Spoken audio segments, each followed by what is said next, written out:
Hello there, everyone. Thanks so much for tuning to Sin's Workshop. I hope you're all having a wonderful day. So, today we are going to be reviewing The Blonde Dies First. This book is so good. Or is it The Blonde Girl Dies First? Pretty sure it's just The Blonde Dies First. But it's amazing. It's pretty much if Jordan Peele wrote a Scream movie. And I love Jordan Peele. Like, his horror movies are, I have yet to have an issue with any of them. They are, in my eyes, perfection. I love them so much. And I love the Scream movies. I love the Scream franchise. Just the way that they play on the tropes. And, it's great. And that's exactly what this book does. That is exactly what Joelle Wellington does with this book. It's just phenomenal. You've got your main protagonist. She is Devin. She's queer, she's colored, and she is like outrageous out there. She's like the artsy type of person.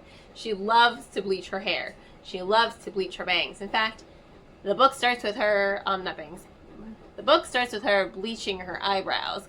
She likes how they make her look weird and strange, and I'm just like, ooh, yay. She's so creative, and she has a twin sister, Drew, who is a genius. You know, she's about to graduate high school a whole year early, and not just a regular, it's one of those gifted high schools. Like, she's an academic, right? So they are a little bit strange. You can tell that they do have somewhat of a strange relationship. And they go to her friend's graduation party. Not her friend's, her sister's graduation party. She's like, this is gonna be the best summer ever. Like, I'm gonna not fight with Drew at all. Like, Devin is determined. She is determined to make this the best summer ever and not ruin anything with her sister. Okay, their relationship is strained and their relationship is complicated. They're twin sisters, totally different paths, and they each feel like the other one has abandoned them. So it's a book as much about horror as it is about the sister dynamic. And I'm going to talk a little bit about the sister dynamic before I gush about all the horror elements. It's really interesting how Devin is just like, you kept walking ahead of me. And Drew's whole mentality is, no, you just stopped walking beside me. They each feel abandoned by the other one. And you can see the strain and the rift between them. But let me just... Drew is the asshole. As far as the horror tropes are, she's the asshole. And they establish that. You know, you've got your blonde, and then you have your token queer, and then you have the asshole, the nerd, the independent girl. I mean, you've got all the tropes. And everyone thinks, well, Drew's the nerd. Like, nope, you're actually the asshole. And it totally makes sense in the story. I love the way that Wellington just riffs these tropes and also focuses on really building that characterization, because they really go hand in hand. Because as we're reading it, you're discovering, okay, yes, horror movies tend to put characters into boxes. You know, they tend to put them into a box, right? But as Devin and Drew and all of her friends soon discover, yeah, this one person can be the final girl, but so can this character. This character can also be the asshole, but also the nerd. You know, this one can be the token love interest. This one can be the token queer rep. I mean, it's so full of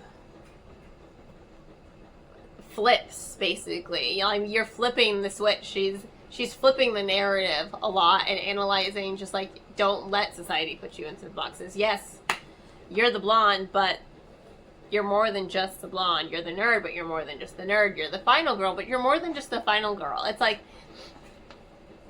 flipping it to really develop these characters and make them really fleshed out, real characters. And I love their dynamics.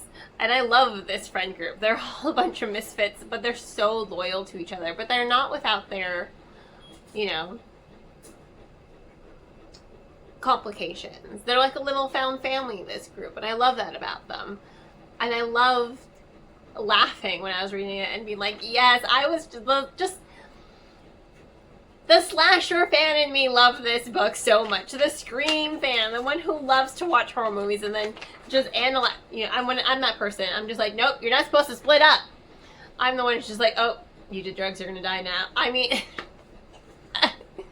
I want to say I would be the final girl. I would love to be the final girl, but that's the thing. I could.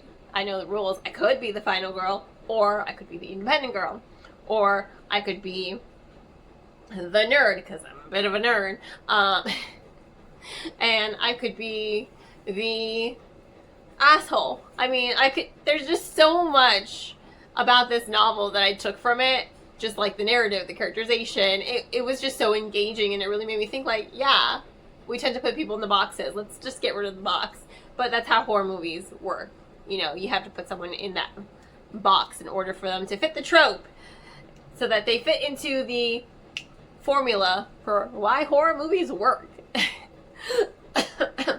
It was just a whole lot of fun, and I think this novel was absolutely phenomenal. If you can't tell, I loved it. I absolutely love the pacing. I love the storytelling. I love how you've got the guy who knows all about how to survive a horror movie if you were in them. Like, well, theoretically, it's just like, well, what kind of horror movie are we dealing with? You know, it deals with different types of slashers, you know, and it deals with different types of just horror movies, and it's great, and I loved it, and I loved the little mashup in here, and I loved just how Wellington just flips it. I really, really do love how the author just flips the narrative, because then it keeps you guessing, like, who's gonna die next? Oh, you think it's this person? Wrong. It's this one, actually. It's a lot of fun. It was a lot of fun to read. So on that note, of course I will, of course, include links in the description if you want to purchase the book. On that note, thank you again for tuning in. Please don't forget to like, subscribe, and share with all your book-loving friends.